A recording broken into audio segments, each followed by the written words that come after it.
Hi everyone, welcome to Connecting the Dots. Connecting the Dots is a weekly Facebook live talk show hosted by Aphasia SG. This show aims to answer all your burning questions about our healthcare system, services within the system, such as speech therapy, music therapy, social work, as well as any other questions that you may have about brain injury or aphasia. We are basically here to help you connect the dots. My name is Melinda, and I'm a speech therapist and a volunteer at Aphasia SG. I will be your host and moderator for tonight. Each week, our show will feature different healthcare professionals, patients, or caregivers who will share their insights and experiences. For our episode today, we will be speaking with a social worker who has been working alongside people with disabilities, including people with aphasia and their loved ones for more than 10 years. Now, to our viewers on Facebook, we encourage you to ask questions and leave comments freely throughout the session. Our guests will aim to answer all your questions by or before the end of the show. Without further ado, I'm pleased to introduce our guest for this evening, Carmen. Hi, Carmen. Hello. Hi, Hi. everyone. Hi, Thanks Mel. so much. Thanks so much for joining us on the show tonight. Yes, my So, pleasure. yay. And it's not easy because it's like after dinner time. So thank you so much for joining us. Sure. Carmen is a registered medical social worker who works at ABLE. ABLE stands for Abilities Beyond Limitations and Expectations. This is a center which provides rehabilitation services and also training and transport services for people with disabilities. It also has a very comprehensive return to work program for people with disabilities. Carmen is also an avid supporter of our monthly Chit Chat Cafe sessions and has helped to support many caregivers during our breakout sessions to discuss issues like social and emotional isolation that caregivers experience for a loved one when caring for a loved one with a disability such as aphasia. So, hi Carmen, welcome to the Hi. show. Do you want to give a very quick introduction about who you are and what you do at ABLE? Okay. So I am a social worker at ABLE. So throughout my working journey, I was a social worker.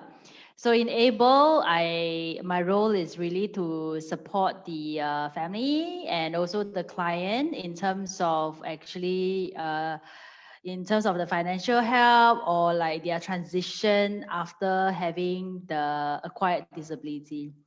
So in our center, we also provide return to work program, which we try to transit people to actually go back to work. So Yeah. that's actually what we do. Mhm. But typically, for social work, we actually support people and their loved ones, the client and their loved ones. Yeah.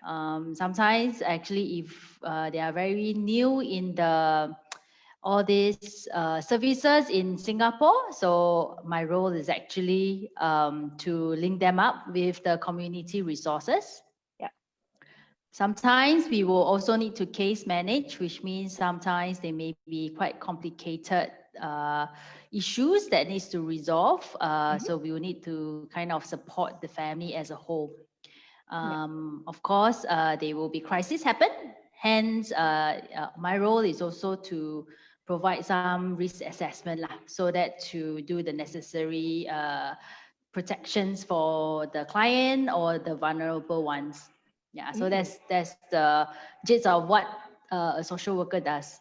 It sounds like it's a lot. I don't think it's just what a social worker does. It sounds like it's heaps. Oh my goodness.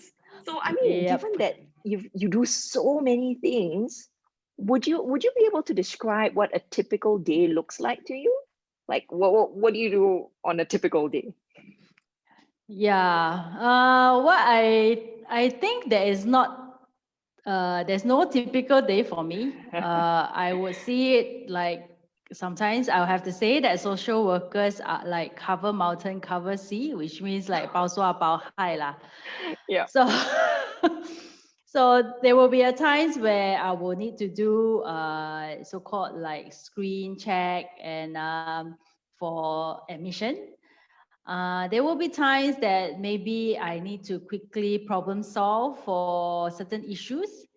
Sometimes it's on and off. Like today, I do actually receive a call, and then people will be crying to me about their emotional issues. And sometimes randomly there will be some crisis work that needs to handle, or client may come to you saying that, oh, I was being abused. Oh, So if you yeah. really ask me, I don't really have a typical day. Uh, Sometimes I just feel that Yeah, it's like, okay, we just have to live day by day, and yeah. then just to it needs to be very, very chill lah. Fluid. It Otherwise, sounds like it needs to be very fluid and you need to take things as it comes. but then again, it's not like as if every day you have crisis work. Okay. So there will be days that you typically just have to do a lot of administrative tasks, Yep. doing all the process of the financial assessment and whatsoever. Yeah. Okay. So it sounds like it's hopefully a good mix of crisis days as well as non-crisis days, so Yeah. that at least you get a chance to kind of like come back to your own space, lah. So Yeah. I mean, it really does sound really full on. I mean, when I hear the word crisis, I think of and from what you're saying, it sounds like your the people that you work with actually need quite a bit of support, right? Mm-hmm. Be it emotional, be it social. It sounds Mm-hmm. like they need quite a bit of support. So, how do you stay calm? How do you stay cheerful throughout all this, doing all this for the people that you work with? Mm. Um, I would say that before I go into a session or before I meet up with someone, I Yeah. usually try to bump myself up a bit more. So Okay. what I always say, like, you must make sure that your energy is high. Not like like go to do like get yourself really high, but it's just make sure that you are at a very, very stable kind of mood, Yeah. because Yeah. there will be a times where you will be taking in a lot of all the energy, negative emotions and all the negative energy. So Mm, my role, I always see myself is I want to pour out my positive energy and love to mm, the person that sitting next to me. yeah. So, and also sometimes it's actually from my experience is always honored lah to be able to be with them and then hear them out, because not it actually it takes them quite a fair bit to share, or the effort to actually share what are they really struggling with. Mm, And so I always very, very grateful, and they are willing to actually be very vulnerable in front of a stranger. Yeah. mm, So yeah, yep. so Mm, being there, and also not being judgmental, because sometimes they always have their own point of view. mm-hmm, mm-hmm, So being persons that actually just have to be present and then not judgmental towards whatever that they say, so yep. that you will actually really understand them, and they Mm, feel that they are being heard as well. yeah. Wow, it sounds like, you definitely need a lot of empathy and a lot of being able to maybe read some body language in order to know when is a good time to move forward in the conversation, when is a good Mm, time to maybe stop a little bit. So, mm. I mean, maybe you get this question a lot lah. What are some of the qualities do you think that will make a good social worker? Maybe you have all of them and you have just described them, but like, are I there don't think I have some all of them qualities? lah. Have But lah. I always say that social Yeah. worker is not a miracle worker lah. Huh? Mm. So it's not that we are trying to problem solve for them. Yeah. Sometimes it's really having that pair of ears, Yeah. and also doing a lot of reflections to the client or the Mm. caregivers. Mm. Yeah, if you ask me about the quality, I feel that the most important thing is you must have really got heart to actually serve, because whatever that you say, your intent is not Mm. about for me, it's not about just a job. You can find any higher pay job that in the sector than a social worker. But the reason why you actually coming in is because you see that there are change and you are part of the change for that person's life, and it's that person's life which is I think again is an honor, and to journey with them. And that journey itself, it helps you to grow, to become a better person. So if you really ask me, the quality is really having the heart, and also sometimes you need the brain, the mind, because you need to really process and you need to analyze the situation, and don't be swayed by all your own emotions, because a lot of transference, counter transference will be happen during the session. Yeah. Wow, that sounds really tough though. Like, do you have any tips or tricks to kind of, I don't know, like, do you feel like you bring home a lot of your clients or the people that you work with, like their issues? How do you deal with that at the end of the day? I guess it will be, sometimes it may have some how to say, the of course there are some transference, the people keep pouring all their sad, their grief and all.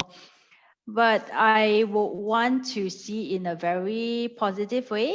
Of course, there will be some downtimes, like, oh yeah, how am I going to supposed to help this person? Like, I feel that I'm like not able to support them.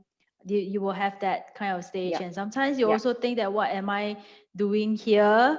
In my earlier stage of career, I always ask myself, am I actually helping this person?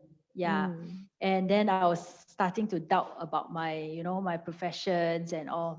But I think throughout the year, when you get yourself hit doubting and questioning that, eventually it will go up, which means things will get better, because okay, yes, there are a lot of things that I can't do, but what I can do is really to be there. And to be there in their journey, be it that they can come and scold. Sometimes people will come and scold social worker lah. Not that they don't. Wow. So Wow. yeah lor. But I think there are certain things that you just have to go through that, and then eventually your so-called your level up again. Okay, your level up again. Of course, good thing is sometimes you just go and watch funny movies lah. That keeps you laugh it out, and that's all lah. So it sounds like you've got various ways to de-stress and to kind of they always take your talk mind off about work. self-care lah for social worker, because the burnout is quite real. Exactly. I always see I've got a lot of social work colleagues, like colleagues who are social workers, and I always feel a huge sense of admiration for them, because sometimes I feel like after I come out of one of my sessions as a speech therapist, and sometimes your patients will tell you things, and I always go, okay, I try my best, to help listen, but I always feel so drained. So I don't know how y'all do it for like back to back clients. That's just wonderful. I think your heart is just in the right place, and if not, like you said, it's like the burnout is probably real. Otherwise you won't be sustained, because if you don't see the meaning of your work, and you don't see the value of your work, and then you are just going day by day, which is not going to be helpful for yourself and also the client anyway. That's so true. Okay, so we've got some questions coming in from Facebook. Okay, so I'm gonna be pronouncing this name wrongly, so I apologize in advance, okay, if I'm pronouncing your name wrongly, but I'm a speech therapist. This is like very embarrassing. So Trinka? It's so horrible. Okay, I'm sorry. Yes, so Trinka? Yep. So Trinka is asking, when you say psychological support, where does your duty of care end? Ooh, this is a bit hard, isn't it? You mean like what will be my duty of care ends? Yeah, sometimes it's very hard to actually end the relationship. I Yeah. do have, throughout my experience, I do have caregivers that so, in a sense, attached, and I also have that attachment with them. Mm. And they will want to actually look for me, try to go through all the emotion part of it. Mm. I still remember I do have one. I think that is she was also quite I somehow I end up actually giving her my number, and Oh. even though when I left, she still called me. Which Oh. I realized that is not a very helpful way, because sometimes Mm. there will be times that in your journey, for example, you work in this organization and then you left the organization, Mm. and people will still come back to you, Mm. uh, if they happen to know you, or like try to Yeah. yeah. So again, I think it's important to set some boundaries, because Mm. there will be some point where they want you to do, or they hope that you can do something for them a lot. Yeah. However, there are certain things that we really cannot, or rather is beyond our control. So Mm. then we have to say, okay, I think I can only help and support you in this point, at this point. As simple as like working hours lah. So I will just have to say, yes, I need to end my work. But if anything, you process, and tomorrow we will work on it together. Yeah. Yeah. So, and Mm. also the termination of the relationship, sometimes Mm. it can be hard because they are so attached to you, right? Mm. And you are also have built so close relationship with them. It's hard, but I think throughout the experience, you will learn Yeah. eventually. It helps you to so-called manage it better, lah. Yeah. Yeah. And of So. course, don't Mm. remember. Do remember that social worker. Hopefully, you have a supervisor can actually help you and support you with that, law. Yeah. So then, if let's say, so what is the, I think where Trianka is coming from is maybe like when you say psychological support, Mm, what about a psychologist? Like what's the difference between a social worker and a psychologist, or maybe even like a counselor? How mm. how how do you draw that difference maybe? Mm. Mm, there are definitely some overlapping for the role of a counselor, social worker, and psychologist. But of Mm. course, it's the learning and also the perspective Yeah. for basically your training lah. Yeah. For Okay. social Okay. worker, Yeah. we tend to look at the family as a unit, where we see that not only just about the client. So Oh, okay. counselor will Okay. look at, I am you, you are the person, and this is what is your feeling Mm. and your thought process. But Yep. from our point of view, is we will look at the bigger picture, which means that, Mm. okay, so your family is impacting your emotions and your action, Yep. and how we can actually support you and your family members, and Yep. what will be the dynamics in between your Mm. relationship with your family Mm. members. Yeah. Mm. And we don't actually there will be times that we do some form of basic counseling, so-called like technique lah. Yeah, Mm. but again, when it comes to own a lot of deep down kind of personal issues and all, which there will be cases where we may not be able to support, then we will Mm. actually go for suggest for counseling. Yep. There are big component where social worker will do financial assistance, which means Mm. also to Yep. seek out for resources, as mentioned Mm. just now. Yep. So the resource, which means we need to be very capable to know what is the service around lah. Yeah, so Yep. that we can draw the relevant services Yep. to support the family as a whole, not Yeah. just about the client lah. Yeah. Yep. That's really interesting. I've never actually thought about that aspect of what a social worker has done. So, hey, thank you so much for clarifying that for me. I always thought MSW is really bao sua, bao high. Everything they also do. Family also come, we will take it on. But now it makes a lot more sense because Right. actually the MSW looks at not just the individual, but how the individual fits into a larger family unit, Yeah. and then the dynamics lah. Mm. Awesome. Hey, I'm learning something also, man, every day. That's good. So, what kind of motivated you to be a social worker then? John is asking from Facebook. What kind motivates? I come What okay, motivates you? maybe I guess it's really to see the change of throughout the journey of the person, and not all of the professions able to see that change lah. Yeah. And when, of course, they will be a good change, also they can be a not so good change. Yeah. What motivates me is really I believe in that if I can impact smallly a small segment of their life, it may hopefully shift them into a better better situation or better environment. And I think that motivates me. And sometimes it's not about like, wow, they say this social worker very good lah, that very good lah. No, sometimes it's just as simple as, okay, yeah, thank you for helping my family. I think that's enough already. And if you have that kind of sincerity, if throughout that, and sometimes of course they will give you cards and everything, but I think eventually if you see the change of that person and the family, I think it's tremendous, and I'm happy to be in this profession.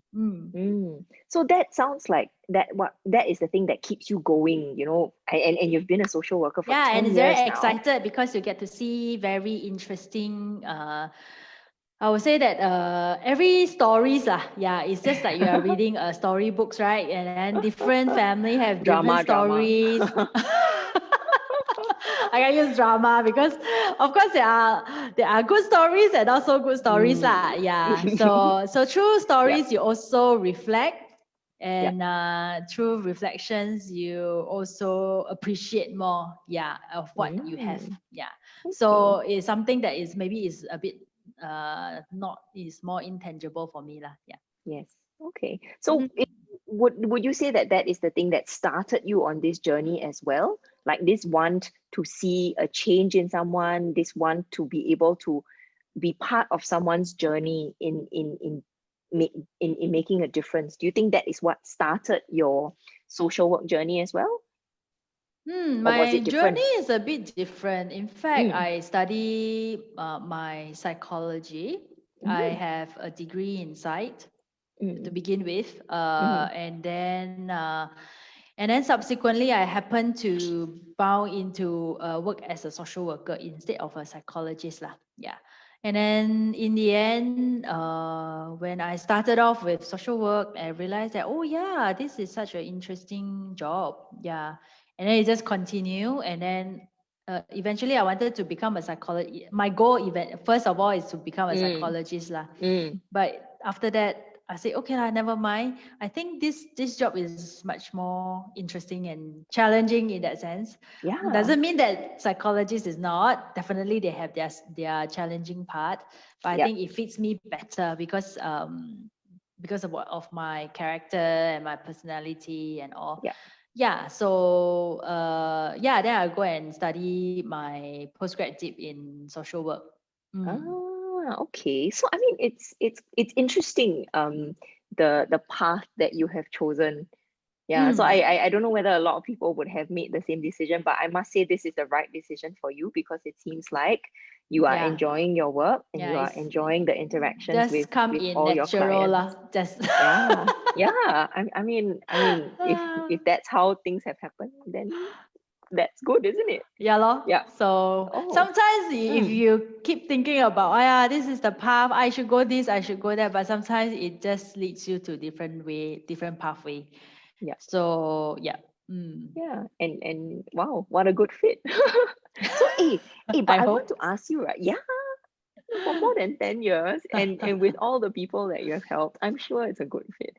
But I wanted to ask you, right? So you mentioned just now that being an MSW, you need to have very good knowledge and must be very capable. You must go and find out all the resources that are available in the community.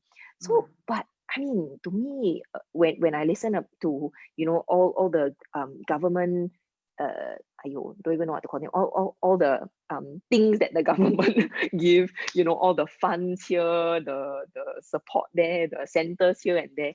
How do you keep up? Because, you know, you've got those that are supplied by the government, you've got those that are supplied by the private sector. How do you, you know, kepo until everywhere you can make sure that you have that reach?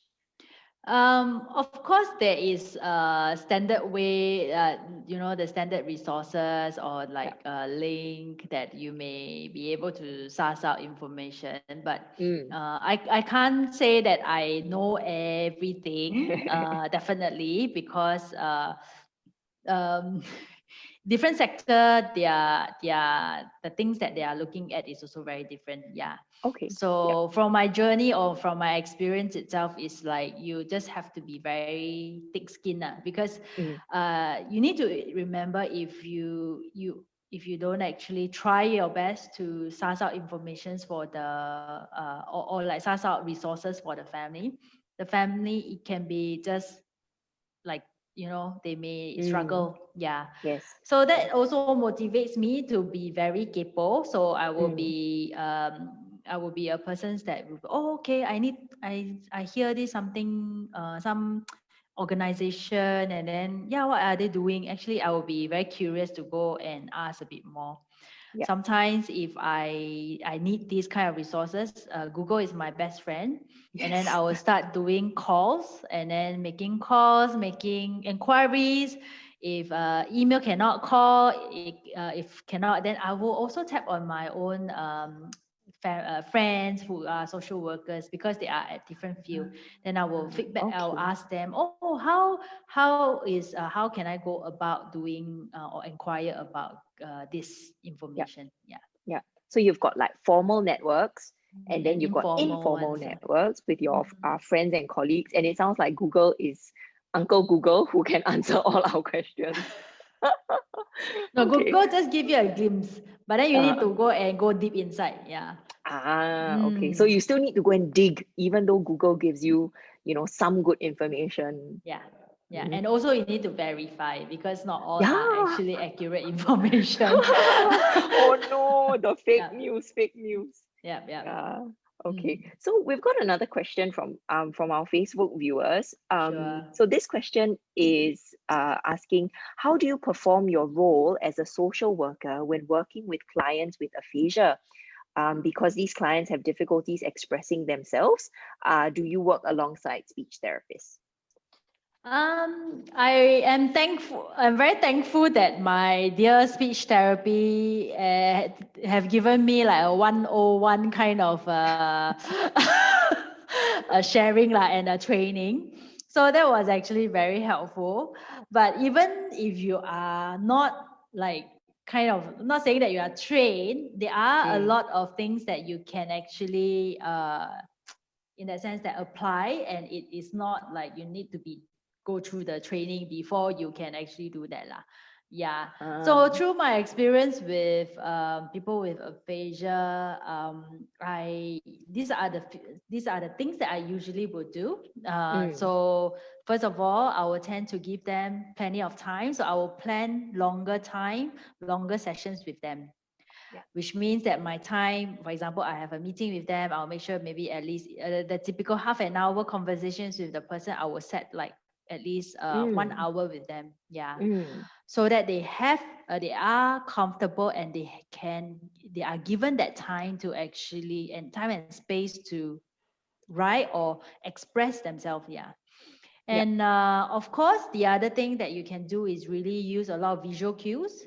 And sometimes need to ask them what would be the best method to communicate with you. Yeah.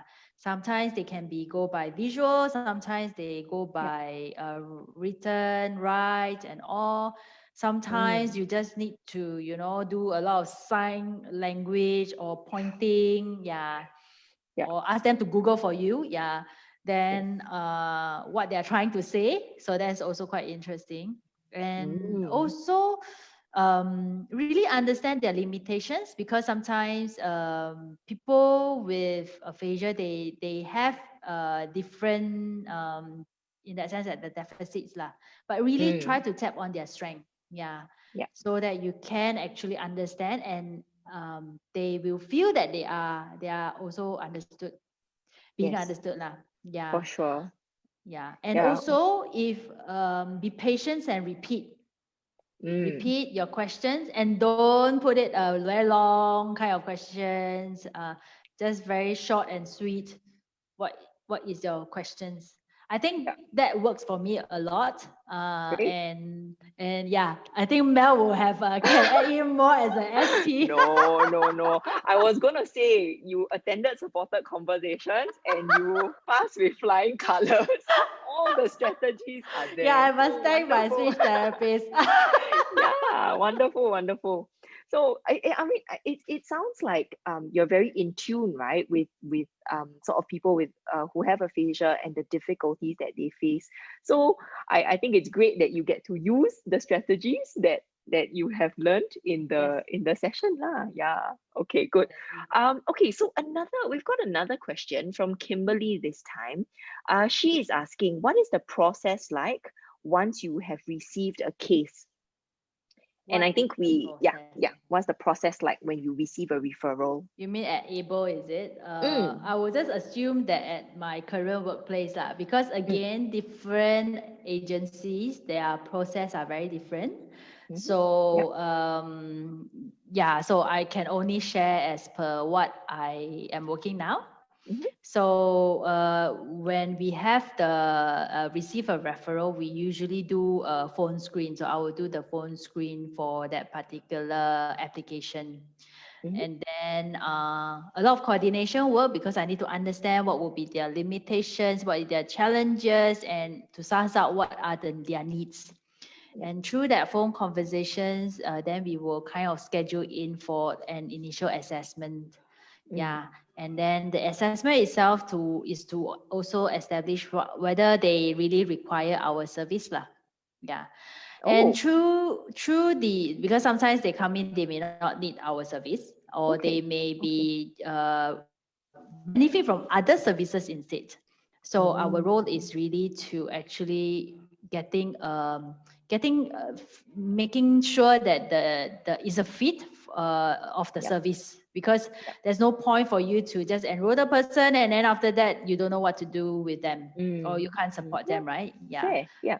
So yeah, so then my role is also to do admission, and also to work with the, because through all the initial assessment, we will actually also understand what will be their struggle, mainly, for Mm, example, financial, their emotional struggles, their caregiver stress, or like, mm. they don't know, some of them, they don't even know that they can actually apply for subsidy. Subsidies, yes. Yeah.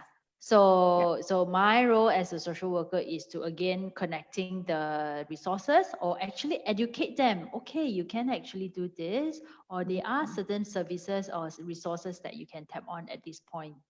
mm. Yeah. Okay. Sounds like a very, So very important role because you are doing basically what we're doing in this session, right? You're helping them to connect the dots. so that's why Ah, 包刷包嗨. yeah, really, really 包山包海. Wow. Okay, so there's another question. And there are two quite similar questions from John and Janine. They're asking, so what are the educational pathways, or like how do you become a social worker in Singapore? Oh, okay. I think I can share a bit more about the pathway. Usually, for this is what I have so-called, you can actually search by Singapore Associations for the Social Work lah, huh? But Mhm, this is actually a brief path, quite a clear pathway on how you can go about. Those who have first degree, like me, I have my first degree in psychology, then it will mm, go to a graduate diploma, and then you yep. can go up to master. Yeah, so then you get your to obtain a social work so-called like certification. Yeah. And Mm. then for like a student who go through poly and A levels, they can go to NUS or UNISIM for their bachelor degree of social work lah. Yeah, so these are the Mm. two pathway. Typically, it will end up you will become a social worker. So, in order to become a social worker, you can't possibly study counseling. You need to be a graduate as a bachelor, at least a bachelor in social work Mm. in Singapore to be registered as a registered social worker. Ah, okay. So it's quite a clear pathway. And then I see that after, I mean, there are possible specialization areas. And so for you, your area would be in, In is that disability. disability? Ah, Mm, okay, can. yeah. So then if we're talking about disability, in the intro, I mentioned that ABLE, which is the center that you're working at, it actually has this return to work program. So I'm Yep. just wondering whether you can share with us a little bit more about the return to work Mm. program, and whether you've actually helped anybody maybe with aphasia to return to work. Mm. Mm. Yeah, so we do have people with aphasia who actually, in fact, we have quite a fair bit of people with aphasia that come to us Mm. for to support for return to work. Yeah. So what we do is actually we go through the admission process, right? To Yeah. do the having the conversation and also understand their needs and all. And subsequently, then we will have job coach to actually support them Mhm. to explore what are the possibility based on their ability. So, which means, for example, after their stroke, they have some weakness in hand, or if they have aphasia, Mm. then what they can do based on their skill sets. If not, then we actually get them to do some form of training Mhm. so that they can actually equip with that skills and then to be employed. Yeah. Okay. So and at Able we actually though have a cap of you must be below 67 because that Mhm. is the before the retirement age. So you need to come in as that lah. Yeah. Mm. There are some criteria that kind of set for our program itself. Yeah. Yeah. So I'm Um, actually just mhm. sorry, just sorry to interrupt, Carmen. I'm actually just gonna let our viewers know that I'm sharing a picture uh of a gentleman with aphasia, and I believe you have worked with him, right? Mm, So maybe you mm, want to share with us a little bit about his story and how maybe some of the struggles that you had. right.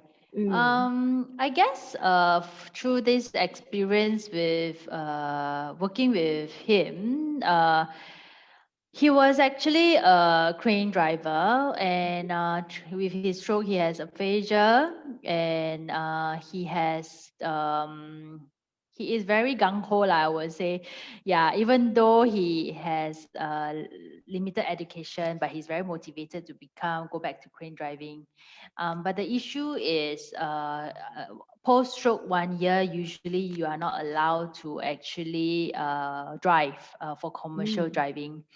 But Mm. eventually, after 1 year, so we worked with him for 1 year, try to support him in terms of like going through therapy and whatsoever. Mm. But when he go back to the existing boss that say, oh, I get my license to start back to work. The boss actually said that, oh, yeah, we know that you can drive, but then I'm concerned about the insurance and all. So even though is fit and it was passed by the medical board where you are fit to drive and you are able to perform that driving role, he was being turned down.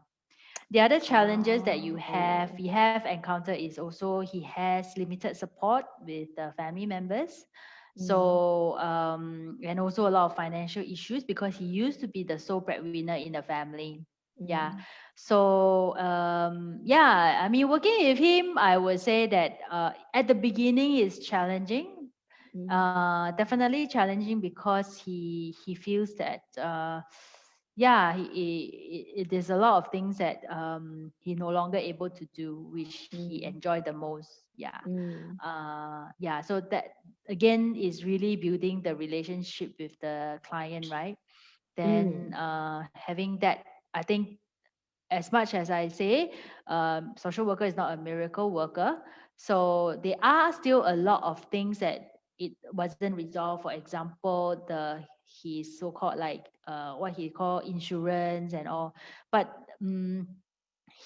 he will try lah. He will really try to, uh, for example, he have actually issues with just talking to people because people won't be able to understand. Yeah. So sometimes he will actually come to me with all the bills and then say, Oh I no. cannot explain this to this person. Yeah. Yeah. So my Yeah. role again, Hi, I will help to support them by calling and then Yeah. facilitate that process. But it's Mm. definitely challenging for Mm. people with aphasia. Yeah. Yeah. And through this experience, I do feel that they struggle. They really, really struggle. Yeah. Yeah.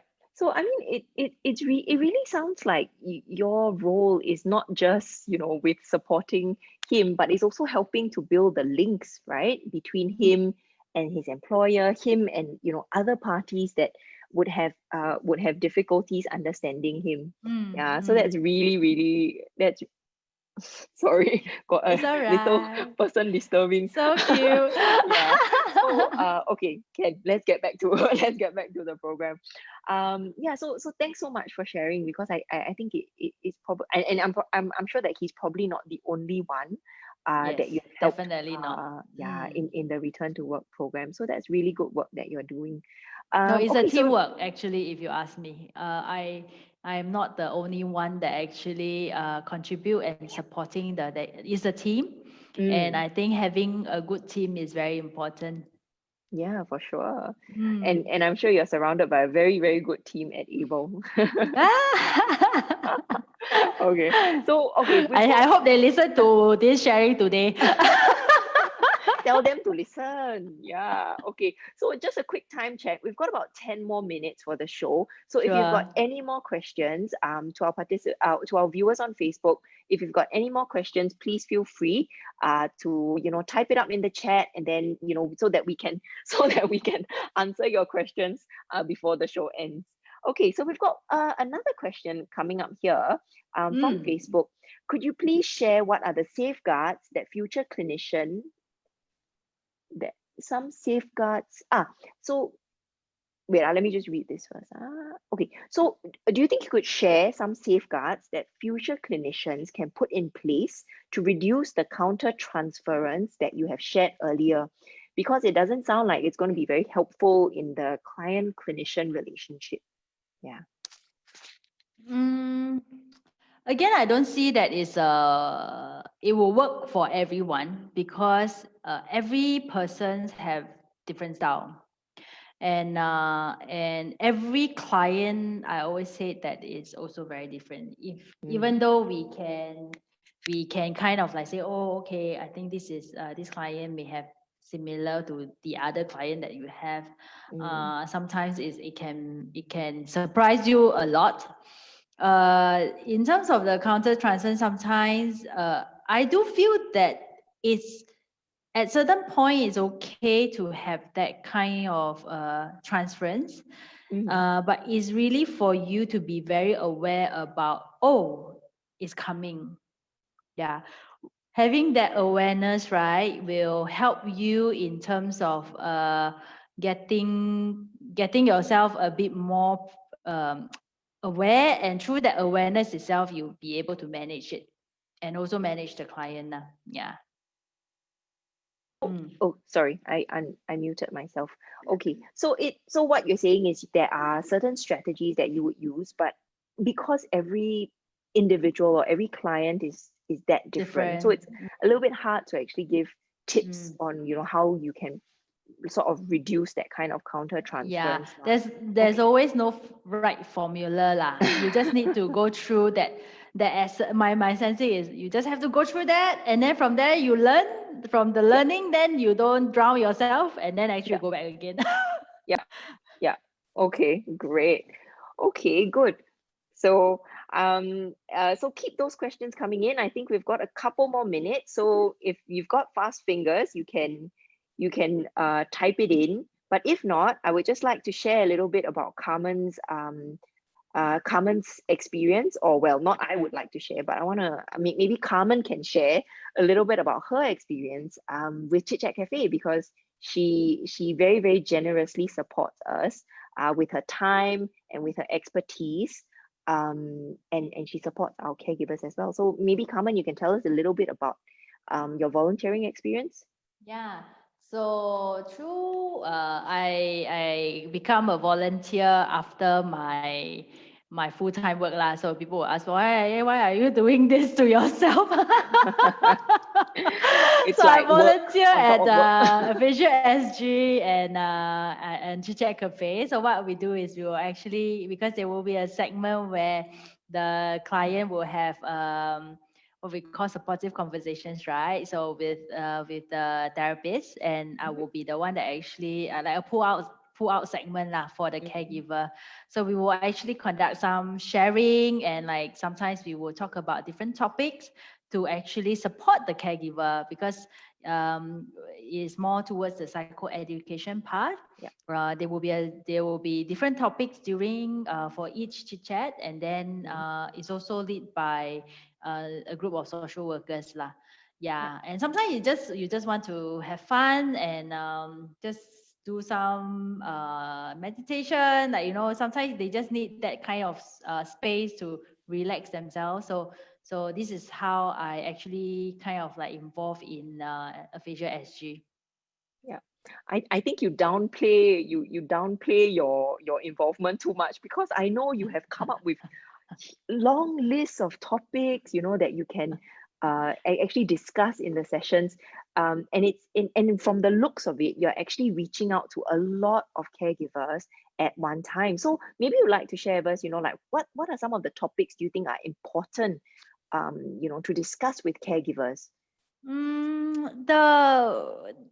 I think generally for caregivers, they will also experience burnout, and sometimes they are not aware that they are actually burning out, and having that sharing, it helps them to also think, wow, oh yeah, I think I have that kind of experience, and how am I going to manage that as a caregiver?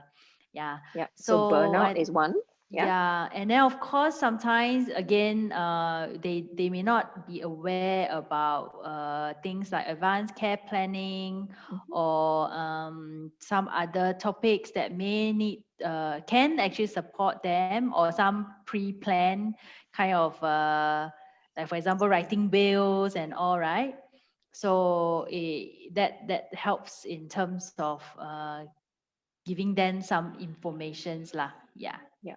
Wow. So that sounds quite like quite a heavy topic, like advanced care planning. But I think basically what we are trying to do, or what you are trying to do in the session, is to give them that resource, right? Like Yes, you yes, mentioned yes, earlier, is yes. helping At them. least they are aware. Yeah. Yes, Mm, yes. And that's mm, fantastic.